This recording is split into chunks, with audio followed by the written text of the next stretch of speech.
On Thanksgiving morning, as I woke up in my Chicago apartment, the familiar anxiety crept into my chest. Another year, another family reunion. This year's gathering place was the Breakers, a luxury resort hotel in Palm Beach, Florida. It was our annual family trip, with all expenses covered by my grandfather. While doing the final check of my suitcase, I let out a deep sigh. I gazed at my reflection in the mirror.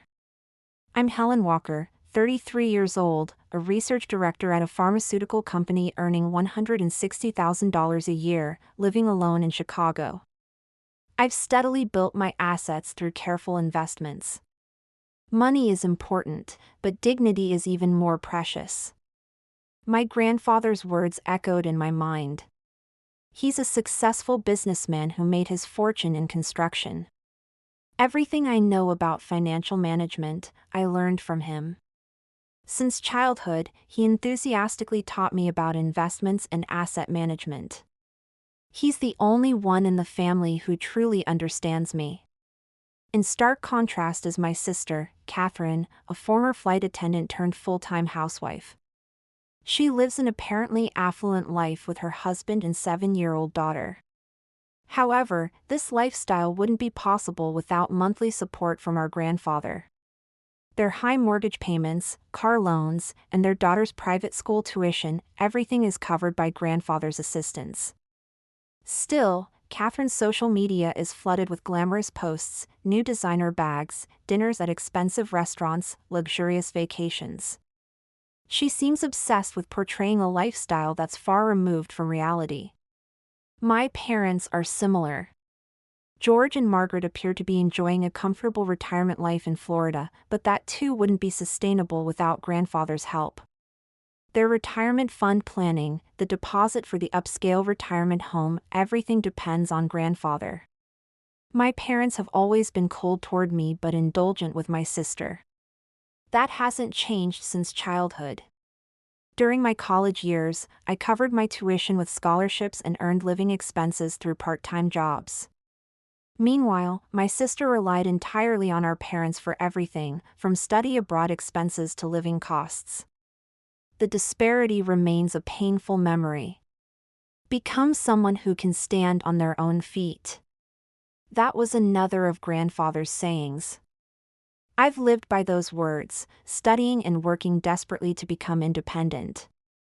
I built my career in the pharmaceutical industry, grew my assets through investments, and created a life that needs no one's support. The high-rise apartment overlooking Chicago's skyline was earned through my own efforts. Moderate luxury within my means, that's the life I've chosen. As I lifted my suitcase, anxiety about this year's Thanksgiving grew stronger. Every year, our family's distorted relationships only deepen, my sister's competition for appearances, our parents' biased affection, and grandfather's worried gaze. In the taxi heading to the airport, I contemplated this year's trip, the Breakers, a prestigious 5-star hotel established in 1896. Italian Renaissance architecture and luxurious suites exceeding $800 per night. The Thanksgiving special dinner was said to cost $200 per person. Despite the glamorous setting, our family's reality was fragile and distorted. My sister's luxurious lifestyle, our parents' comfortable retirement, all were castles built on the sand of grandfather's support.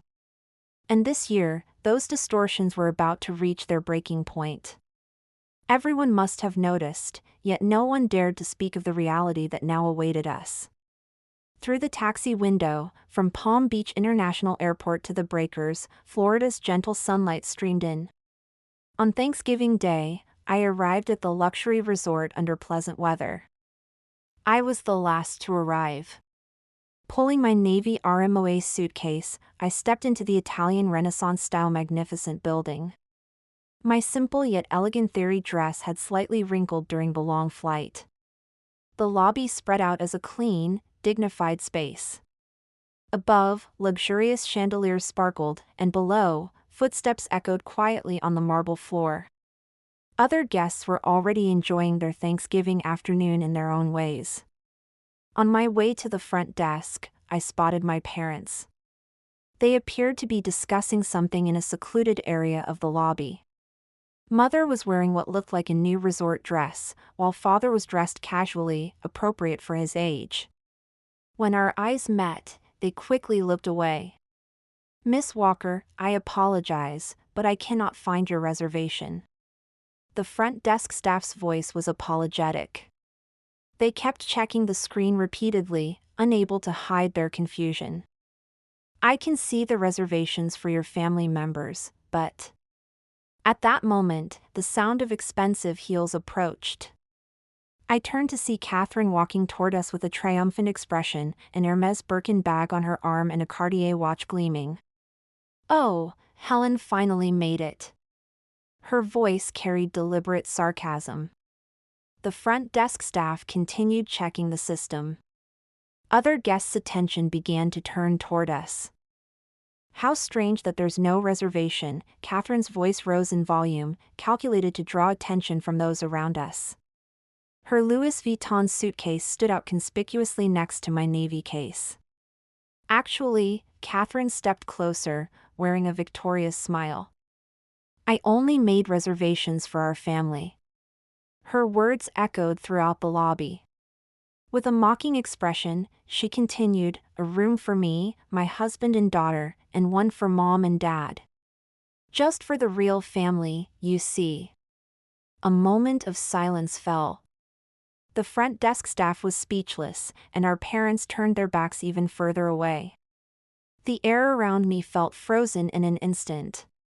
Taking a slow, deep breath, I said without changing my expression, "I see. Then I'll leave." My voice came out calmer than I expected. Readjusting my grip on the suitcase handle, I politely nodded to the front desk staff. Taking out my smartphone, I opened the taxi hailing app. "Wait," Catherine's voice rose slightly, but I was already preparing to leave the lobby. Feeling the sympathetic gaze of the front desk staff, I started walking toward the entrance. My sister, though caught off guard by this unexpected development, maintained her triumphant expression. Our parents stood awkwardly frozen in place. Only the sound of my footsteps echoed through the silent lobby. The afternoon sunlight streaming through the main entrance felt oddly bright. While waiting for the taxi, palm trees swayed in the pleasant breeze. The Thanksgiving holiday I was supposed to spend at this luxury resort had ended in just a few minutes. Yet, in this moment, a strange sense of liberation spread through my heart. Grandfather's words resurfaced again, "Become someone who can stand on their own feet." Now I felt I understood the true meaning of those words. During the few minutes waiting for the taxi, I gazed at the hotel's magnificent exterior. The Adam-style architecture told a story of over 100 years of history, decorated lavishly for Thanksgiving celebrations. Luxury cars kept arriving, with well-dressed families stepping out. Through the lobby glass, I could see my niece Amy, wearing an expensive dress unsuitable for a 7-year-old. She was fidgeting behind her mother, perhaps she was looking for me. Every Thanksgiving, it had been my tradition to bring her a present. This year, I had prepared a pearl hair clip. It was still beautifully wrapped in my suitcase. As I got into the arrived taxi, I told the driver to Palm Beach International Airport. On my smartphone, I was already searching for the next available flight to Chicago. Though airfares are expensive during Thanksgiving, that didn't bother me at all. Rather, the emotional energy I'd wasted every year during the season seemed far more costly. Through the rearview mirror, the Breakers building grew smaller. Its form, gleaming in the afternoon sun, seemed to symbolize our family's superficial glamour, and now the first crack had appeared in that facade. I couldn't predict what would happen next. But one thing was certain, there was no going back. The taxi's interior provided a quiet space, shielded from the outside clamor. The air conditioning maintained a comfortable coolness, and the premium leather seats gradually eased the tension from earlier. Outside the window, Palm Beach's distinctive resort scenery flowed past, neatly lined palm trees, white luxury homes, and occasional glimpses of the Atlantic's sparkling surface. Views that would normally captivate me now felt strangely distant. I took out my smartphone and dialed my grandfather's number without hesitation. The ringtone before he answered seemed longer than usual. "Helen, what's wrong?" Grandfather's voice carried its usual composure. "I have something to report."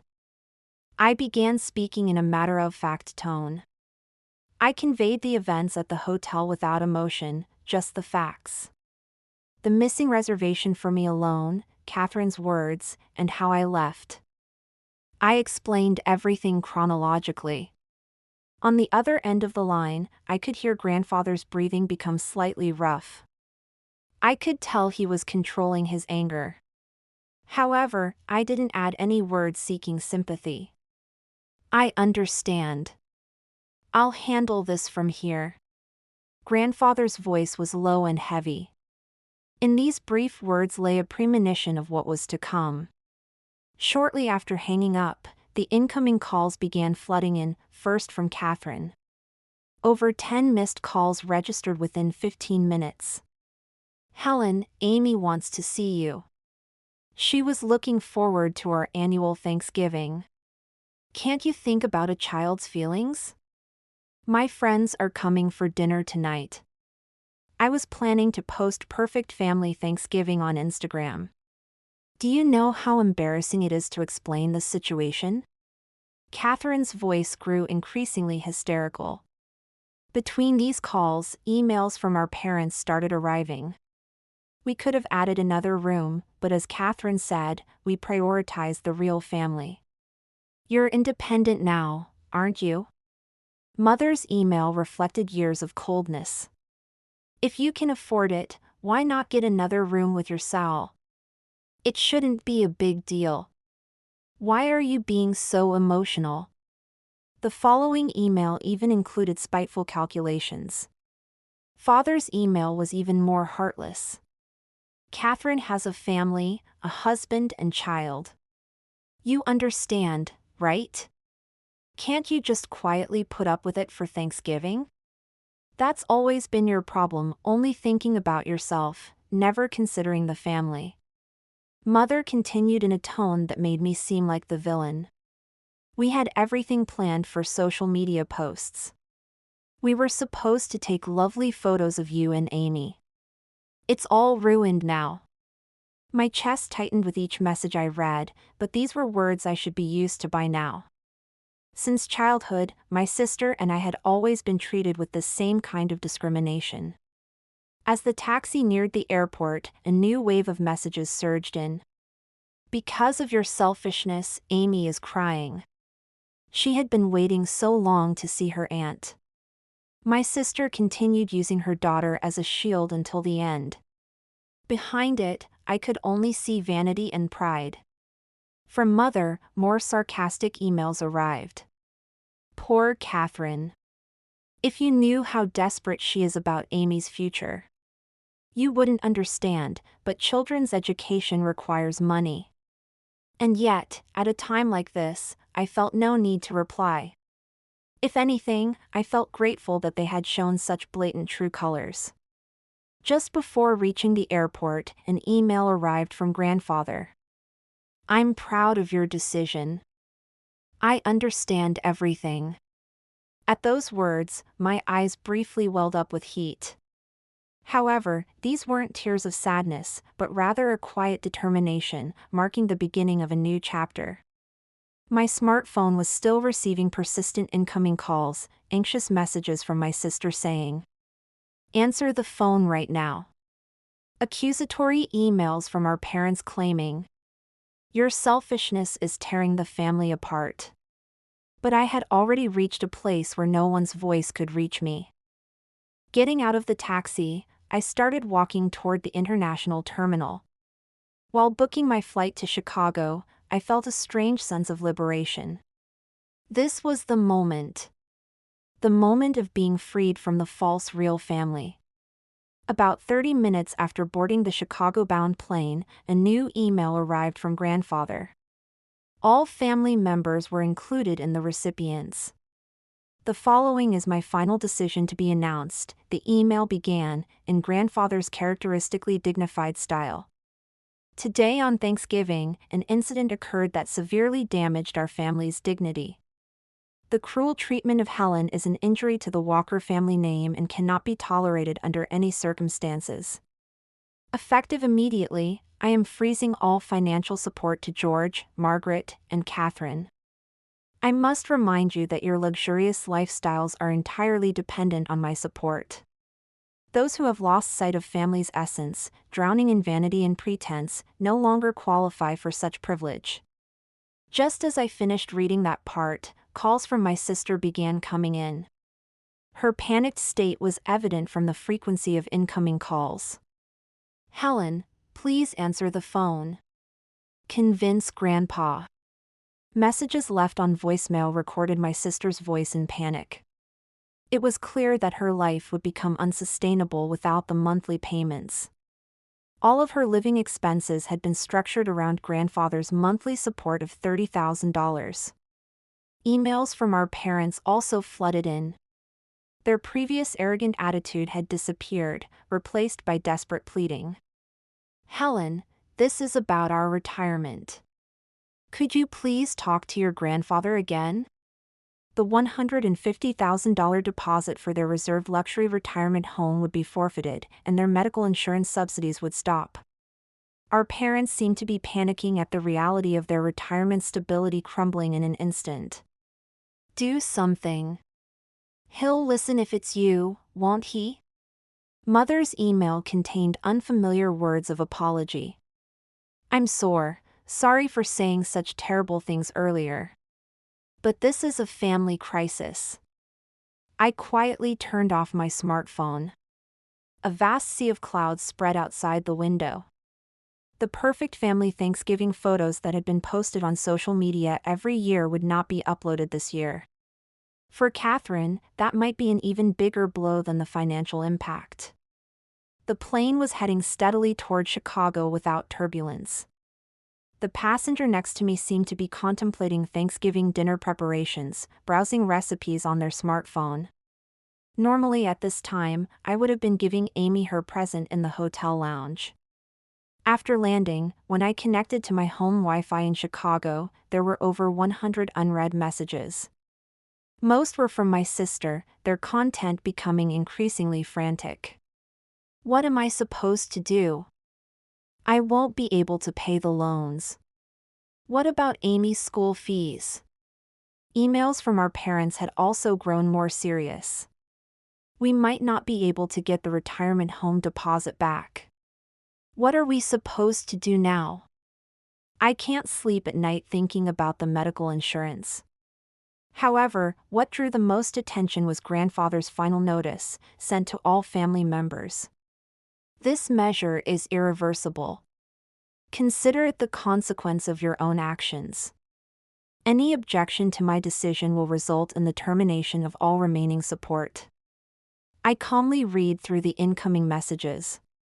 Their formerly arrogant attitude had completely changed to desperate pleas. Never before had each family member's true nature been so clearly revealed. Setting down my smartphone, I brewed tea in the kitchen. By now, I would normally have been enjoying the hotel's luxurious dinner, a Thanksgiving special course worth $200 per person. Remembering that amount made me smile slightly. Every year, my sister's family had posted about this lavish dinner on social media. Yet in reality, they had been struggling even to make monthly credit card payments. A new call came in, this time from my sister's husband. Mixed with panic and confusion were words criticizing his wife's spending habits. It seemed cracks were beginning to appear in their marriage as well. More specific pleas arrived from our parents. The retirement home won't refund the $150,000 advance payment. Medical insurance will be self-paid from next month. Because of you, our retirement. Following those words was a repetition of defending my sister and criticizing me. It was as if they hadn't learned anything. I took a lemon from the refrigerator and added it to my tea. Tomorrow I would return to work as usual.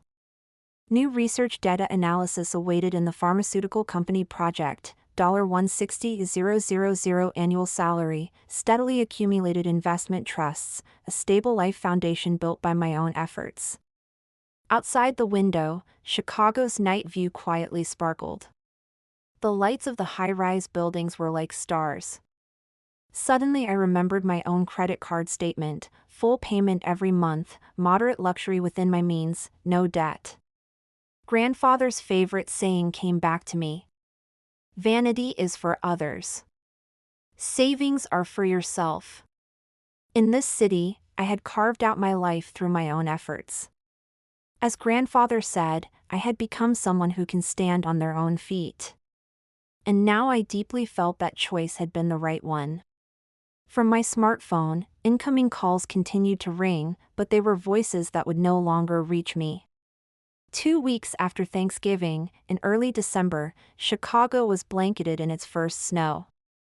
Days were spent in new projects at the pharmaceutical company's laboratory. Amidst the unchanging daily routine, my family's situation had undergone dramatic changes. The changes were first noticeable on social media. My sister's Instagram, which had been updated almost daily, had suddenly fallen silent. Her last post was from the day before Thanksgiving, a photo of her Aries bag at an upscale restaurant, tagged with a dream lifestyle. The comments saying "what a wonderful life" now seemed painfully ironic. Emails from father finally showed genuine remorse. "I'm reflecting on our years of extravagant living. We spoiled Catherine too much. And we were cold to you. I'm sorry." Similar messages arrived from mother. With their medical insurance subsidies cut off, they were finally realizing the true cost of healthcare. Our pension alone is nowhere near enough. I finally understand how luxuriously we were living. Catherine's situation was even more serious. I received an unexpected call from her husband. "I've discovered hidden debts she kept secret. I'm shocked by the credit card bills. We can't maintain this lifestyle anymore." With grandfather's support suddenly cut off, their facade of affluence was rapidly crumbling. "We're considering moving to a cheaper house, looking at public schools for Amy too." Catherine cries every night. His voice mixed with exhaustion and resignation. Their marriage itself seemed to be in crisis. In contrast, my life remained peaceful. I arrive at work at 8 a.m. and return home at 6 p.m. Weekends are spent attending investment study groups, reviewing my savings management, continuing my life within reasonable means. Just yesterday, I was promoted to team leader for a new research project. My salary is expected to increase gradually. Investment trust operations are going well, with no worries about the future. Vanity brings momentary satisfaction. Savings bring lifelong peace of mind. The weight of grandfather's words was now being felt deeply by the entire family. While my parents worried about retirement and security, and my sister struggled with debt repayment, I was simply continuing my ordinary life. Over these 2 weeks, the frequency of emails and calls had significantly decreased. The desperate contacts that came daily during the first few days had dwindled to once or twice a week. Their content, too, was gradually shifting toward resignation. "Amy will be transferring to public school. She'll take the school bus." I never imagined. My sister's latest email showed signs of accepting reality. The dream private school life she had shared on social media would never be posted again. Our parents were also considering moving from their luxury Florida community to an affordable condominium, struggling with medical bill payments. Their dream of a luxurious retirement had crumbled easily. I didn't reply. I just quietly saved the email. In Chicago's winter sky, new stars were twinkling. 3 months after that Thanksgiving, early signs of spring were beginning to appear in Chicago. My life hadn't changed, or rather, it had become even more fulfilling. The new project at the pharmaceutical company was progressing smoothly, and last week, I received notice of a promotion. My achievements as research director were recognized, and my salary would be increased to $200,000. Investment trust operations were also doing well, with assets continuing to grow steadily. From my office window, I could see the vast surface of Lake Michigan. Waves sparkling in the spring sunlight conveyed a quiet hope. New research data was piled up on my desk. Time immersed in work was my most precious time. A birthday present arrived from grandfather the other day, a simple pearl necklace. The attached card bore a single line in his familiar, elegant handwriting. True brilliance dwells in those who stand on their own feet. I'd started maintaining minimal contact with my parents. They'd moved from their luxury Florida community to an affordable condominium. Though struggling with medical bill payments, they seemed to be gradually adapting to reality. Luxury brings momentary joy, but there's genuine security in a grounded lifestyle. Mother's email contained words of genuine understanding for the first time. My sister's family had moved to an ordinary suburban neighborhood. Amy had started attending public school and was getting used to riding the school bus. Catherine's social media remained inactive. How empty it all seems now, posting just to keep up appearances. Such words appeared in a rare email from my sister. Days spent struggling with credit card payments. Their marriage was still strained, but at least they were no longer turning away from reality.